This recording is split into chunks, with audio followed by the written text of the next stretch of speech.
ابوجي ابوجي دې څه شو؟ ها؟ جنت ابوجي څه شو؟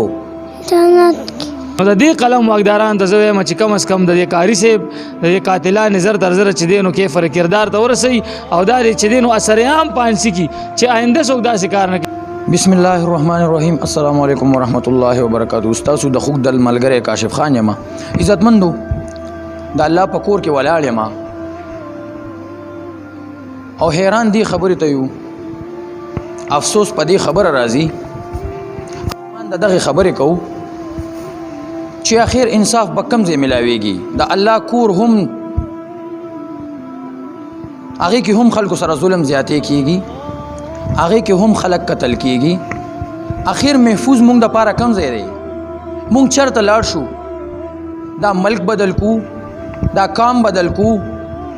دا پیښور بدل کو، اخر څه شی وکړو؟ کم ځای ته لاړ شو؟ مونږ له دې یو حل پکار دی. زما جماعت کې زما مفتی صاحب، زما امام صاحب، زما مولانا صاحب محفوظ نه دی. نو اخر چې زما مفتی صاحب، زما مولانا صاحب، زما امام صاحب محفوظ نه دی، نو یو عام بنده به څنګه محفوظ وي؟ چې زما د دین یو پتنګ، د دین یو کارکن،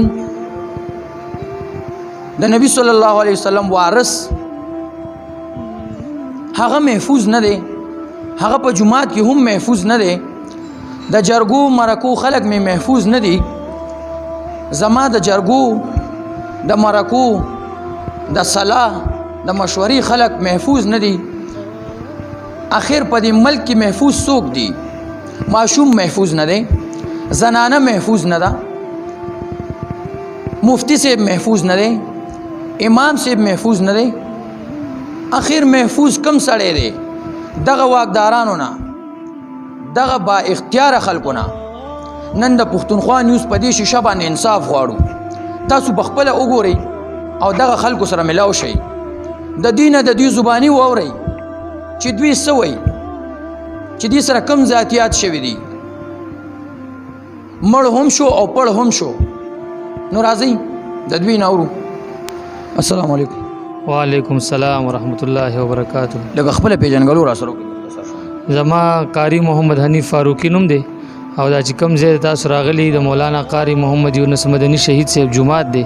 او زما استاد مو مفتی صاحب مو د دې ټول علاقې یو لوی مشر وو. مونږ د اهل علاقه کې تپوسو کو، غیر شاپیره وګرځیدو خلکو نه هم تپوسو کو. نو دوی وایي چې دا علاقه هم د مفتی صاحب د تلو سره داغه د ناجیزه قتل کېدو سره د علاقه هم چې د خواره شوې ده. دې باره کې تاسو څه وایي؟ یاره دا خبره خو بالکل رښتیا ځکه کړې چې دلته درې څلورو کورونو والا کړی یوړې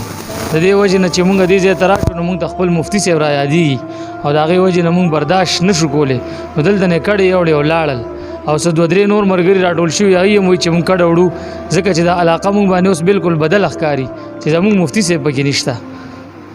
زمونږ مفتی صاحب چې کوم د دې جماعت امام و، تاسو به دا جماعت ګورئ د کیمره باندې، دومره د الله تعالی د کور خدمت، د الله تعالی په کور کې دونه محنت، دا جماعت هم مفتی صاحب آباد کړی دی. عزتمند ګورو چې واقعه څه پیش راغلی ده. د مفتی صاحب چا سره جایداد شریکو، ځمکه یې شریکه وه، څه واقعه وه چې دا مفتی صاحب قتل کېږي؟ نو مفتی صاحب خو جی په روغه کې چې دی نو هغه روغه کوله د دوو مسلمانانو جوړې راوسته، د دوو وروڼو جوړې د مسلمانانو خیر یې طلب کولو. د خیر په وجه باندې چې دی نو د هغه ګناه به بس دا زه ووایم چې خیر یې طلب کولو، د خلکو خیر یې راوسته او امن یې راوستو، بدامني نه خوښوله. په دې کې هغه غریب شهید شو.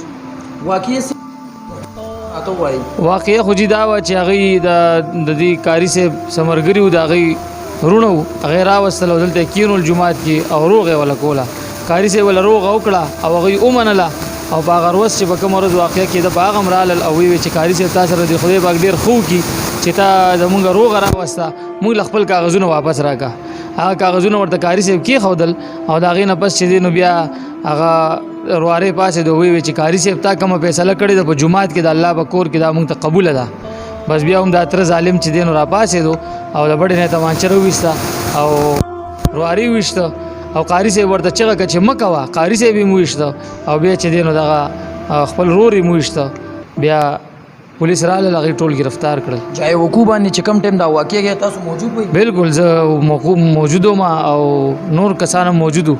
د حکومت نه څه غوښتنه لرئ؟ کم چې زمونږ واکداران چې د وردی خاوندان دي هغوی نه تاسو څه غوښتنه لرئ؟ قاتل گیر شو دغه ټول خلک دی کې ملوث وو دغه یو کس دی کې ملوث وو څه غوښتنه لرئ داسې؟ نو موږ خو وایو چې قاتل گیر شو او په موقع باندې حکومت گیر کو وردی خاوندانو گیر کو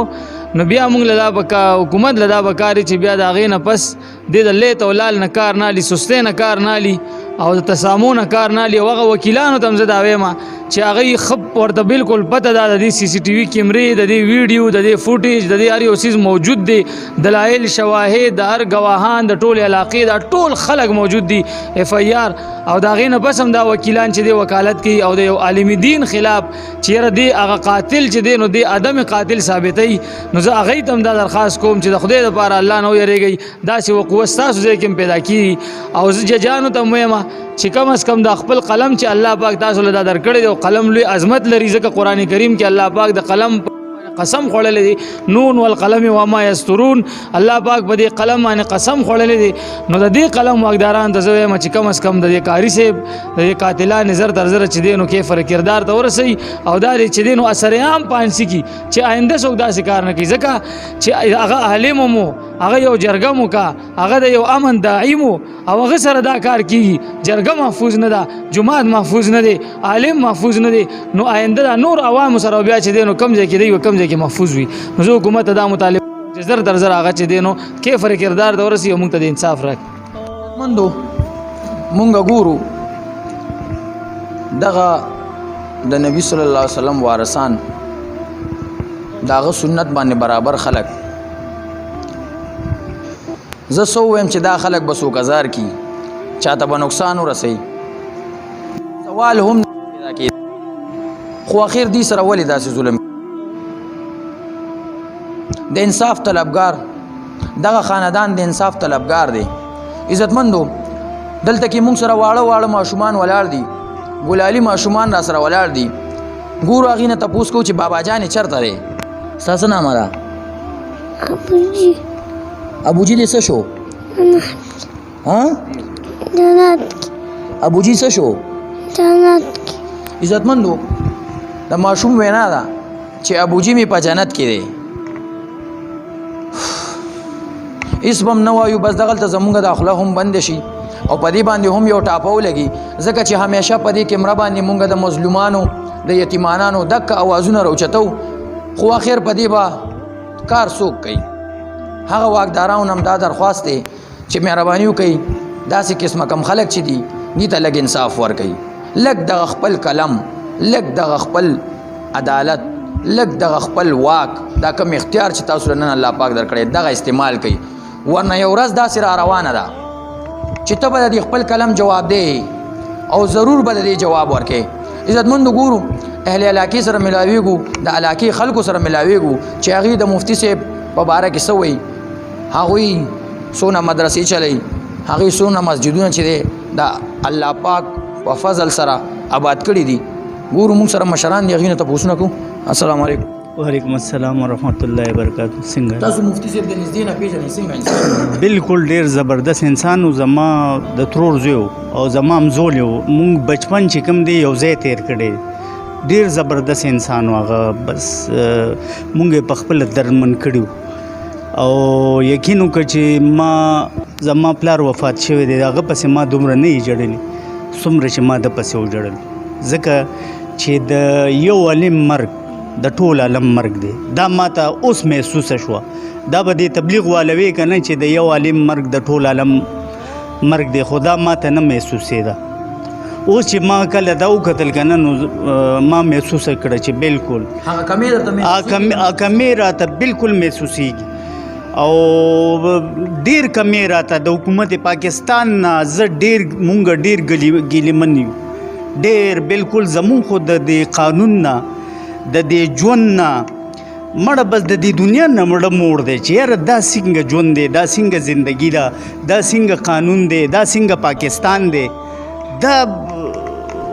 داسې سوچ کوو چې الله تا موږ دلته پیدا کولو ولې بالکل یو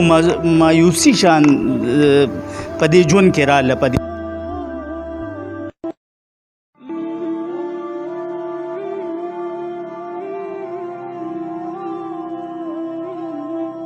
ګینې څنګه چې موږ کړېږو دا زموږ بچیان کړېږي بس موږ بس پراته مو ته حساب نه میلاویږي نو موږ تاسو خبرې مې او د موږ مشرانو خبرې مې واورېدلې نو باقي زموږ د حکومت وخت نه او د KPK ګورنمنټ نه دا یو ریکویسټ یو سوال کوو لاسونه نیسو ورته چې زموږ د مولانا صاحب رور ته دی او د بچو ته د انصاف میلاو شي په دې موږ ډېر زیات خوشحاله شو مننه ډېره مهرباني عزتمندو موږ سره اوسئ تاسو ته هغه ځای هم ښایو کوم ځای کې چې دا واقعه شوې ده کوم ځای کې چې مفتي صاحب باندې ډز شوی دی موږ سره اوسئ